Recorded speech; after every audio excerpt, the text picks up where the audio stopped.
Hi అండి అందరికీ. ఈరోజు నేను ఒక ఇన్సిడెంట్ మీతో షేర్ చేసుకుందాం అనుకుంటున్నాను. రీసెంట్గా నేను ఒక యాప్ నుంచి ఒక డ్రెస్ అయితే ఆర్డర్ చేసుకున్నాను. కానీ నేను ఏదైతే ఆర్డర్ చేశానో ఆ ప్రోడక్ట్ రాకోకుండా కంప్లీట్గా డిఫరెంట్ ప్రోడక్ట్ వచ్చింది.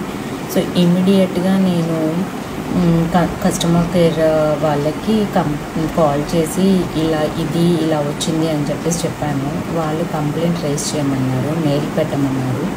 ప్రోడక్ట్ నేను ఏదైతే ఆర్డర్ చేశానో నాకు ఏదైతే ప్రోడక్ట్ వచ్చిందో అన్ని డీటెయిల్స్ పెట్టమన్నారు. సో నేను అన్ని డీటెయిల్స్ వాళ్ళకి పంపించిన 1 డే తర్వాత మళ్ళీ వాళ్ళు నాకు తిరిగి మెయిల్ పెట్టారు. ఏంటంటే మేము మా ఇంటర్నల్ టీము అంతా చెక్ చేసి మేము చెప్పేది ఏంటంటే మేము మీరు ఆర్డర్ చేసిన ప్రోడక్టే మేము మీకు పంపించాము. సో మేమేమీ చెయ్యలేము, మా వైపు నుంచి మేము ఈ కంప్లైంట్ క్లోజ్ చేస్తున్నాము అని చెప్పారు. సో మనం డీటెయిల్స్ వాళ్ళకి ఇచ్చాము. ప్రూఫ్ కింద వాళ్ళని నేను డీటెయిల్స్ అడిగితే వాళ్ళు అది అప్లికేబుల్ కాదు అన్నారు. సో అప్పుడు మన అమౌంట్ని లాస్ అవ్వాల్సిందేనా ఏంటి ఇది అని ఏం చేయాలి అని ఆలోచించాను. ఏం చేశాను అన్నది నేను మళ్ళీ మీకు చెప్తాను.